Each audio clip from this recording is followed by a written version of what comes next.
આજે આપની બર્થડે છે અને આજે સન્માનિત આપને કર્યા છે. એ ઉપરાંત તમે ઘણી બધી સંસ્થાઓને જે કંઈક આપ્યું છે, શું કહેશો આજે આપ?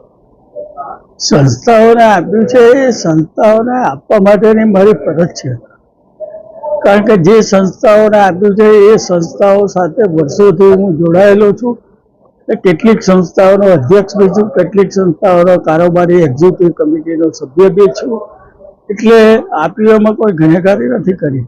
આપવું એ મારી ફરજ છે અને મારે આપવું જોઈએ. હજી પણ વધારે આપવું જોઈએ, હું એવું માનું છું. ને સામાન્ય રીતે માનવી પાસે કંઈક હોય તો એ કોઈક ને કોઈક રીતે કોઈને મદદરૂપ થાય એ વધારે જરૂરી છે. ને એ જરૂરિયાત જો પૂરી કરવામાં આવે તો હું આજે જે મુશ્કેલીઓ જોઉં છું એ મુશ્કેલીઓ દૂર થઈ શકે. એટલે સ્વાભાવિક રીતે એ જન્મદિવસની મનાવણી એને મનાવે છે, એમાં પણ હું તો સામાન્ય રીતે બધાને કહેતો હોઉં કે બુકે પાછળનો ખર્ચ ના કરો. કારણ કે બુકે પાછળના ખર્ચના પૈસા જો મને આપે ને તો હું એનો સદુપયોગ કરું. કારણ કે કોકને કદાચ હું ફી ભરવા માટે 5,000 કે 10,000 રૂપિયા આપું ને તો એ જિંદગી બની જાય. એટલે એ રીતે ખર્ચ ઓછો કરીને પણ સ્વાભાવિક રીતે જીવનની જરૂરિયાતને ઓછી કરીને પણ સંસ્થાઓને મદદ થાય તો એ સમાજને મદદ થતી હોય છે અને ખાસ કરીને નબળા માણસોને મદદ થતી હોય છે. એટલે નબળા માણસોને મદદ કરવી એ દરેક વ્યક્તિની ફરજ છે ને એ ફરજ અદા કરવામાં આવે તો હું માનું છું બીજી બધી જે મુશ્કેલીઓ છે એ મુશ્કેલીઓને સરળતાથી આપણે દૂર કરી શકીએ. જન્મદિવસ મનાવવો કેટલાક મનાવે છે, કેટલાક નથી બી મનાવતા. હું તો સામાન્ય રીતે ના જ કહેતો હોઉં છું કે મનાવવા પાછળનો ખર્ચ એના કરતાં કોકના વિકાસ પાછળનો જો ખર્ચ કરવામાં આવે તો હું એ માનું છું વધારે સદુપયોગ થયો એવું લાગે.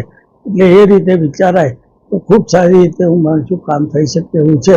અને આપણી નડિયાદની સંસ્થાઓ, જિલ્લાની સંસ્થાઓ, ગુજરાતની સંસ્થાઓ એ ઘણી સારી સંસ્થાઓ છે. ને એ સંસ્થાઓને જ્યાં જ્યાં જરૂરિયાત લાગે, જ્યાં જ્યાં એને પૈસાની જરૂરિયાત હોય ત્યાં લોકો સારી રીતે જો મદદ કરે તો એ સંસ્થાઓ પણ વધારે વિકાસ કરી શકે, વધારે વ્યક્તિઓને લાભ આપી શકે અને સમાજના ઉત્કર્ષનું સૌ સારું કામ કરી શકે એવું પોતે માનું છું. પુસ્તકનું પણ વિમોચન કરવામાં આવ્યું છે. ખાસ આ પુસ્તકનું જે વિમોચન કરવામાં આવ્યું છે, ખાસ આ પુસ્તકનું શું અંદર મહત્વ છે? પુસ્તક તો સામાન્ય રીતે મારા બચપનથી અત્યાર સુધીની જે સમય છે એ સમયના જે કામો થયા છે, શહેર માટેના થયા હોય, તાલુકાના થયા હોય, જિલ્લાના થયા હોય, રાજ્યના થયા હોય કે દેશના થયા હોય, અને એને મહાપુરુષો, મોટા પુરુષો સાથેની મુલાકાત અને એને કારણે જે આપણા રાજ્યને ફાયદો થયો એ ફાયદાની કેટલીક વિગતો એની અંદર રજૂ કરવામાં આવી છે. અને ખાસ કરીને નડિયાદ શહેરનો વિકાસ કેમ થઈ શકે એ દિશાનું કામ એમાં બતાવવામાં આવ્યું છે. અને હું માનું છું કે લેખકે બધી જાતનો અભ્યાસ કરીને નડિયાદની ભૂગોળ સહિત નડિયાદનો વિકાસ અને નડિયાદ શું હતું અને આજે ક્યાં છે એ તમામ જાતની વિગતો અને કેટલી વ્યક્તિઓ સાથેની મુલાકાત અને કેટલી જગ્યાઓએ મેં કામ કર્યું છે એ તમામ વિગતો એની અંદર કંડારવામાં આવી છે. અને હું માનું છું ઘણી બધા પુરુષાર્થને અંતે આ પુસ્તક તૈયાર થયું છે.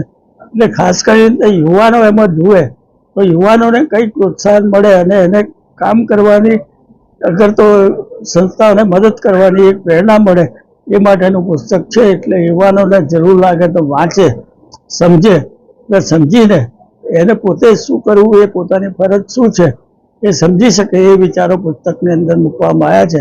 એટલે હું માનું છું કે પુસ્તક લખનારનો પણ આપણે આભાર માનીએ છીએ અને વધુ પુસ્તકો લોકો સુધી પહોંચે. ખાસ કરીને સ્કૂલોમાં, લાઇબ્રેરીઓમાં, કોલેજોમાં અને જે કોઈ સંસ્થાઓ આ પુસ્તકો માટેનું કામ કરતી હોય ત્યાં પહોંચી શકે એ માટેનો પ્રયત્ન કરવામાં આવશે.